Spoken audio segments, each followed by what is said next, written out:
Hello, welcome to CSC7132, Operating Systems and Networking. This is Brady Chen. Now, in Module 9, we're going to talk about the input and output. Now, a general purpose computer system contains some peripheral devices, and sometimes called I/O devices, for human-computer interaction, for secondary storage, for networking, and for any other specific tasks. Okay, now the first section, section 9.1, will talk about the hardware and the software interface. Now we're going to divide the section 9.1 into three parts: part A, part B, and part C. Okay, so let's talk about various different type of I/O devices. Now I/O devices can be roughly divided into the following three categories. The first type of I/O devices is the block-oriented devices. Now, the block-oriented devices store information in fixed size blocks, each one with its own address. So block-oriented devices are typically the storage devices. Now, some of the examples are magnetical disks. It's the typical hard disk drives, CD-ROMs, and flash disks. Okay, so the common block size ranges from 512 to up to 65 thousand bytes. Okay, so that's mostly the storage devices. Now there are other type of devices. These are called character-oriented devices. Okay, now the character-oriented devices delivers or accepts string of characters without regarding any block structure. So the character-oriented devices are not addressable. Okay, they do not have any seek operation. Now, some of the examples are keyboards. So you press the keyboard, then a character is sent. Okay. Now, pointing devices. Okay. Like mouses. Okay. Cameras, media players, printers. So if you want to print something, then the computer system gonna send the characters to be printed, one character after another. So these are character-oriented devices. And the third type of device is network devices. These devices basically are the network-related devices, like a modem or Ethernet card.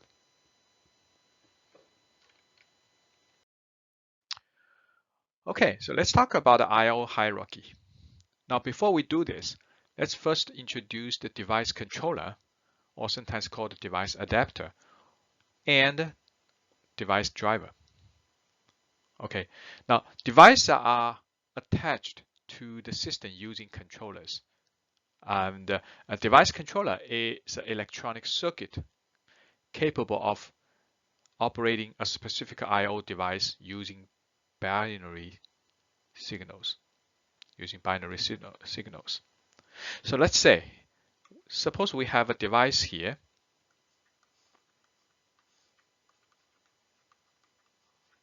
Okay, and then we have a device controller.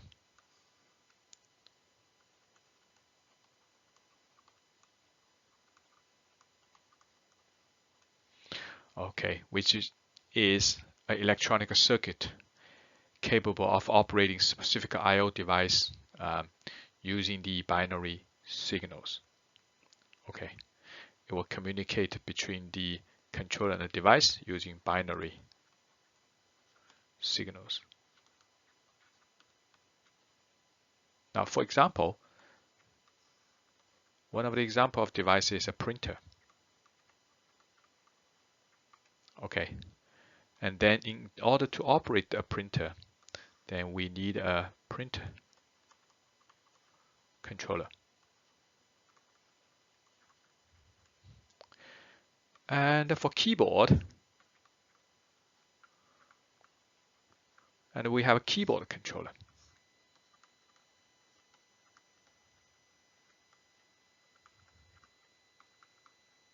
Okay, so they use the binary signal to communicate between them. Okay.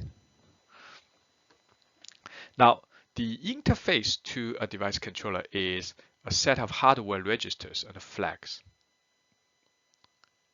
Okay, so these registers are located in the device controller.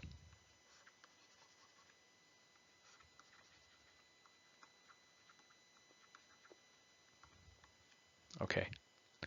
Now, these registers are used to communicate with the computer operating system. Okay. So that's actually bring in another, piece of stuff we're going to talk about. That's the device driver.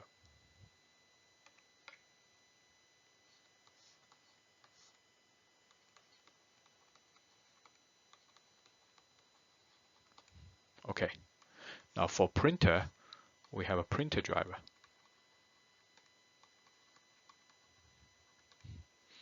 And for keyboard, we have a keyboard driver. Now, the drivers are software. Okay. Okay. So a device driver is a device-specific program. So it's a software. This program going to implement I/O operations. Okay. So requested by user applications or the operating system. Okay, by interacting with the device controller. So this driver is the software that directly interact with the device controller through the registers. So the device driver is going to actually sometimes set up the registers and copy the data to the registers. This way it communicates with the device. So device driver is a piece of software which is located in the main, installed in the main memory. And then the user can actually, if the user want to operate for the device, then it will first use the interface to the device driver, and then the device driver communicate with the device controller, and device controller can actually, eventually communicate with the device. So that's the relationship between the device controller, and device driver. So device driver is the first software that the lowest level software that communicate with the device controller. So typically device driver should be created by the vendors of the device. For example, whoever, manufactured the printer should also provide the driver for this printer.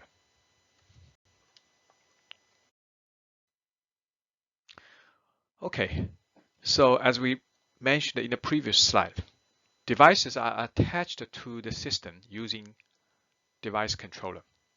Okay, a controller communicates with the device using the binary signals. Okay, so the controller communicates the device using binary signals. Okay, now each device is provided with a driver. So for disk, we have a disk driver. And then we have a CD-ROM driver.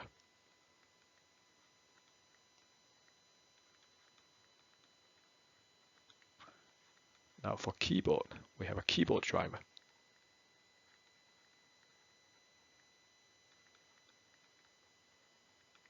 And a printer driver.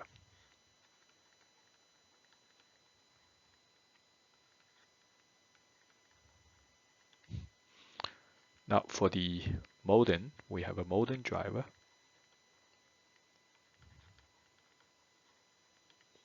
And then the Ethernet driver.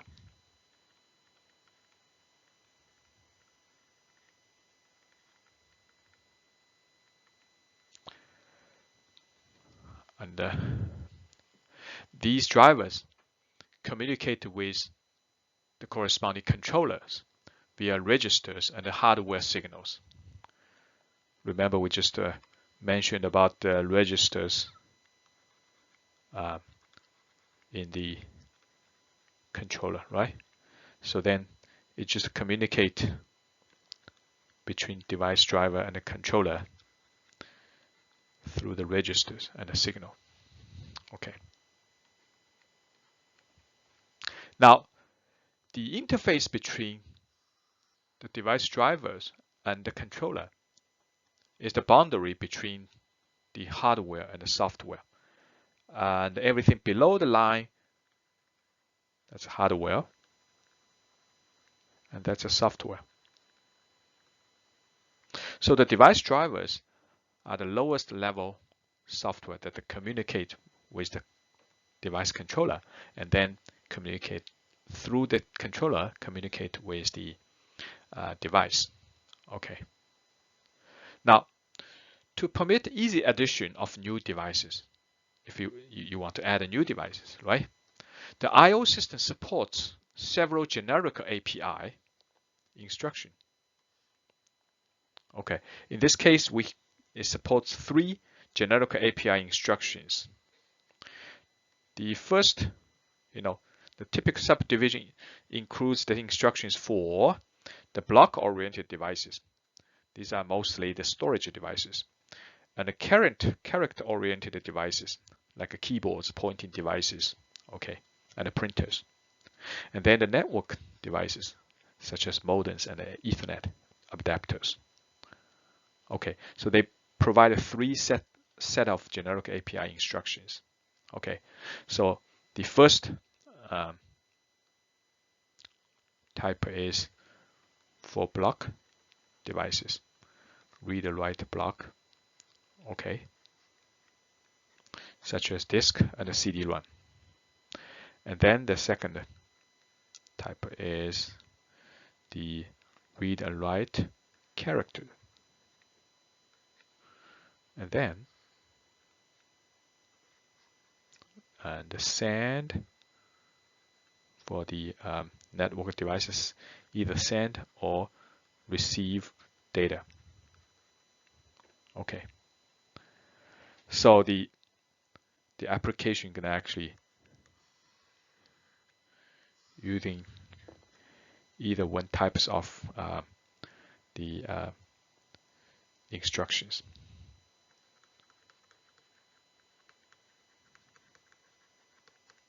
Okay. Now, the API, the application, also supports relevant device-independent instructions. So these instructions are not directly related to the actual physical device, but sometimes these are just the software, but simulate the device. So these are device-independent instructions. For example, to open, close, and otherwise manipulate several types of devices and the network connections. Okay, so we can also provide the API can provide like open close devices.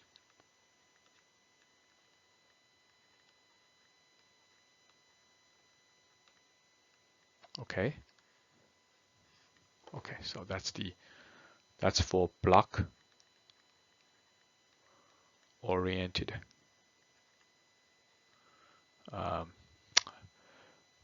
I/O software. It's I/O software, and then it's open, close, device for the character oriented I/O software, and also the network oriented I/O software. Okay, so it's open, close.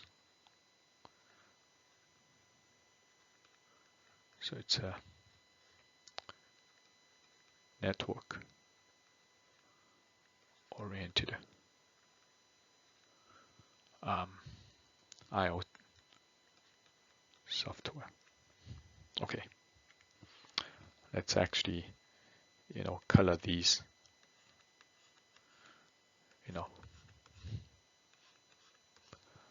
Okay, now here, these are device driver. Okay. So the driver of any new device must implement the generic I/O instructions, depend on the type of devices. Okay. So this is pretty much the I/O hierarchy. Okay, there are three fundamentally different ways that I/O can be performed. Okay, now the first one is the program I/O with polling. Programmed I/O with polling. And then programmed I/O with interrupt. And sometimes this is called interrupt-driven I/O. And then we have an I/O with DMA, the direct memory access. Okay, let's first talk about the programmed I/O with polling. So what is a programmed I/O? So programmed I/O is a style of I/O programming where the CPU running the device driver performs the copying of all data between I/O device controller and the main memory. Okay, let's see. So suppose we have a computer system. Now here's diagram. Okay, here's a CPU, and then we have a main memory.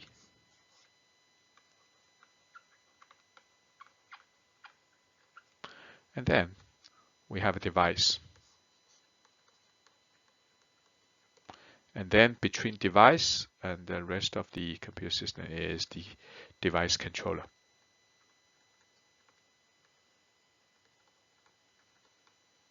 So device actually communicated with rest of the computer system through the device controller.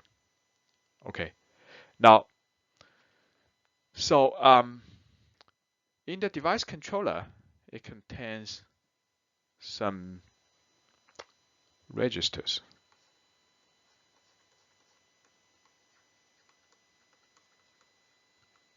Now these are storage in the device controller. Okay. Now the programmed I/O is a style of I/O programming. It's a programming where CPU, while running the device driver, which is the software that are provided by the vendor, so performs the copying of data between the I/O device, so between the data stored in the register and the main memory. Okay, so that's basically called programmed I/O. Now, what is polling?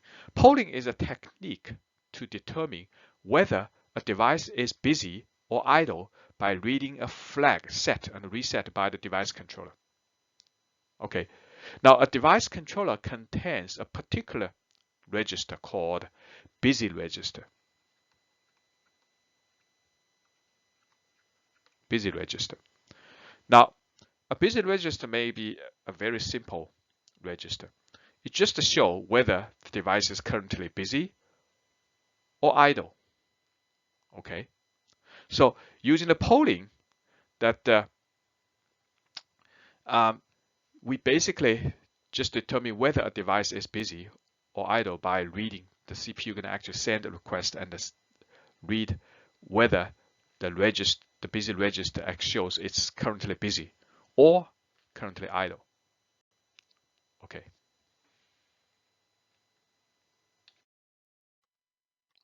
So a generic interface to a device controller consists of a set of registers.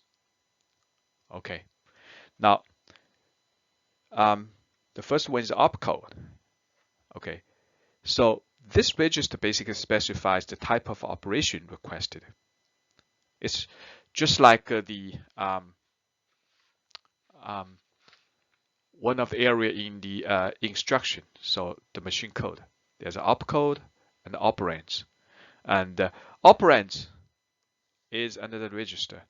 It's one or more operand registers that are used to describe the parameters of the requested operation. So the opcode contains the type of operation you're going to perform, and the operands contains the data that this operation going to apply on.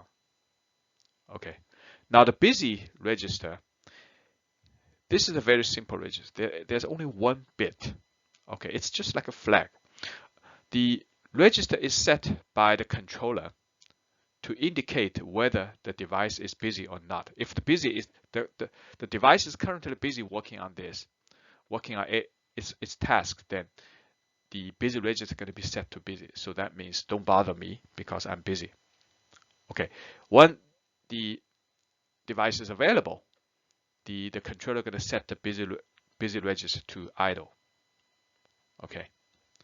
Now also there's a status register.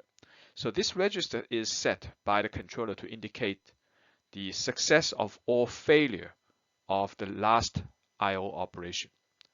So once the CPU sent any operations, okay, for example, sent the operation code to the opcode and also the data to the operands, and if the device is idle, right? So the opcode, the information about operations and the information about the data that the operation is going to perform on are actually copied to the opcode register and operand registers. And then the controller is going to set the busy register to busy, right? And then the device perform the job. Now once the device complete the job, now it's going to actually set the status register. If the job was successful, then you're going to say success or fail. Okay.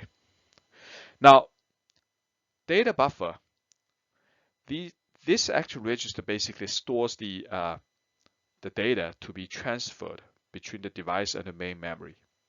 Okay.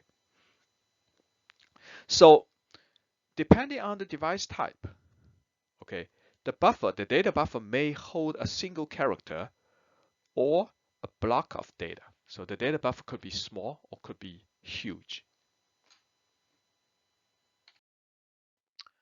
Okay, so let's illustrate the programmed I/O with polling with an example of import operation. Okay, that's the read block operation. Okay, now first let's draw the different component in the I/O. Let's say we have a device and then a device controller.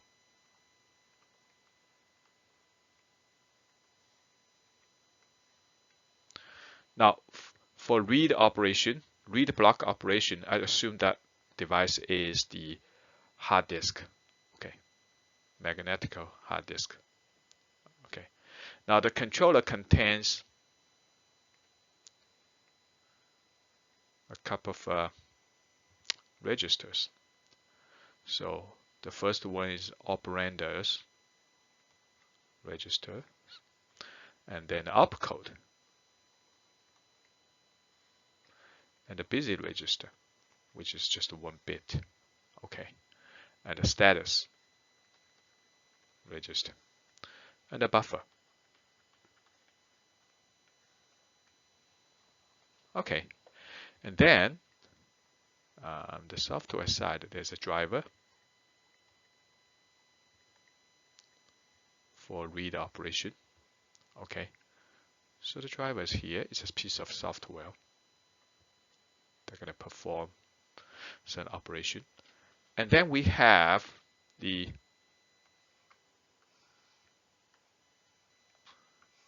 memory. Okay, main memory.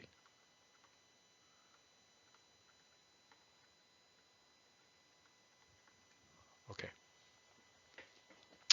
So first, the CPU start to execute the driver. Okay, start to run the driver and start to execute the instructions in the driver software. Now, CPU basically executing the driver can start the new I/O operation. Okay, when the device is ready, okay, which is determined by reading the busy flag. Okay, so the first driver going to read the busy register and find out it's idle. So it's not busy. So let's see. So the busy register. Okay, read the busy register. It's not busy. Okay, so the CPU first figure, oh, the device is available. Okay, so then the CPU first writes the parameters. Okay, so writes the parameters.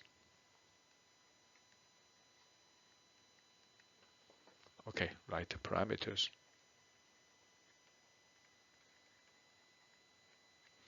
Write parameter for the operation. For this case, the read operation, read block operation, right? So then you write the parameter into the operander. Okay. And so what's next? Okay. So then the CPU starts the operation by writing the opcode. Okay. So you're going to write the opcode. Now in this case, that opcode represents the read block operation. Okay. Write the opcode. Okay. So that's next. And then, so the controller then basically sets the busy flag to true and starts interacting with the device to perform the data transfer. Okay, so that the controller gonna basically remove this busy and set the flag to true. So that means it's currently busy. Okay, I use red color. And then the controller gonna communicate with the actual device to perform the data transfer. Okay.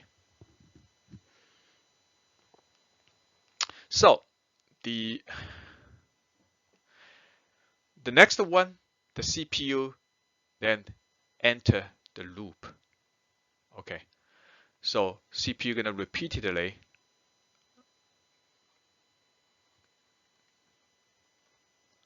read busy register until it's no longer busy. Okay, it's called until false. That means CPU gonna keep actually,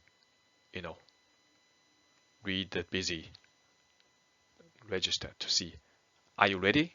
And the controller still says busy. I'm busy. I'm busy. Are you ready? I'm busy. Are you ready? I'm busy. Are you ready? I'm busy. Until the controller complete the data transfer. Okay. So when the device has complete data transfer, so the controller, complete the data transfer into the buffer. So then in this case, the controller say, okay, I'm gonna transfer the data, okay, from the actual hard disk to the buffer, right?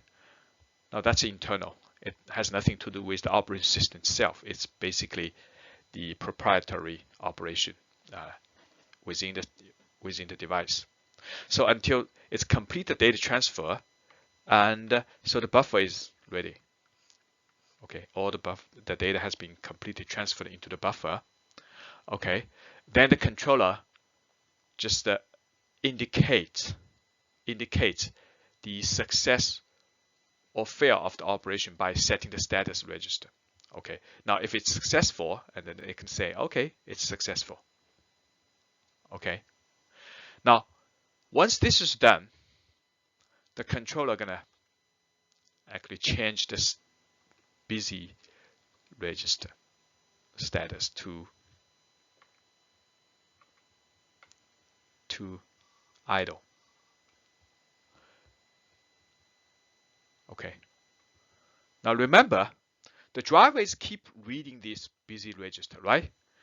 When driver read the busy register and it says, okay, I'm busy, and then read the busy register and then say, okay, I'm busy, and suddenly the driver actually find out the busy register changed, in this case, changed the color, and it says, I'm done, so I'm idle now. Okay, so what's next? Okay, so the CPU leaves the wait loop, okay, and read the status register. Okay, so you're gonna continue it. Initially it's trapped in the read. Okay, so this is called a busy read. Okay, that's something we're gonna talk about because that's a problem. Not a problem, but that's the drawback with the programmed I/O with polling. Okay, because if the device is working, the CPU cannot do anything else. It's just actually trapped in the the loop. Okay, so once the busy actually register says, oh, I'm idle, I'm ready, so then the driver actually will be out of the loop and perform the next one. The next one gonna say, oh, read the status. Okay, so read the status now. Okay, so the CPU leaves the wait loop and reads status register. Now, if in this case, if the status register says, oh, the data transfer was a success, so the status register says it's a success, then the CPU copies the data from the controller buffer into the memory, and then the CPU gonna do the copy data. Okay, so you're gonna copy the data to the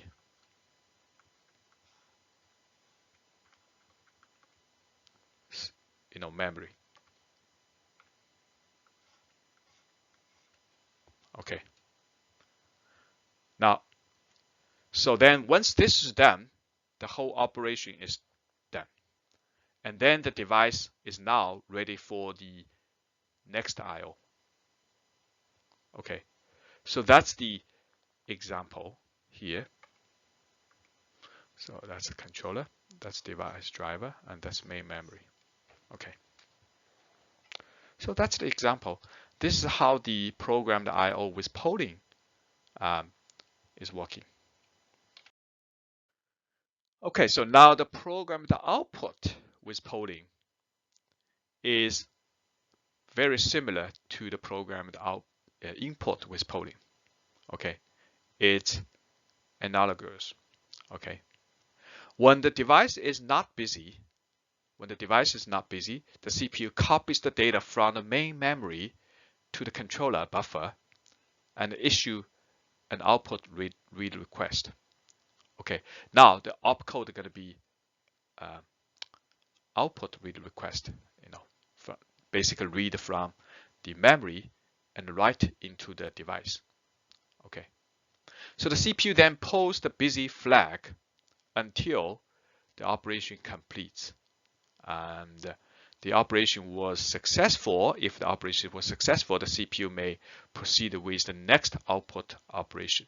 So the programmed output with polling is very, basically it's the opposite of programmed input with polling. So one is actually read from the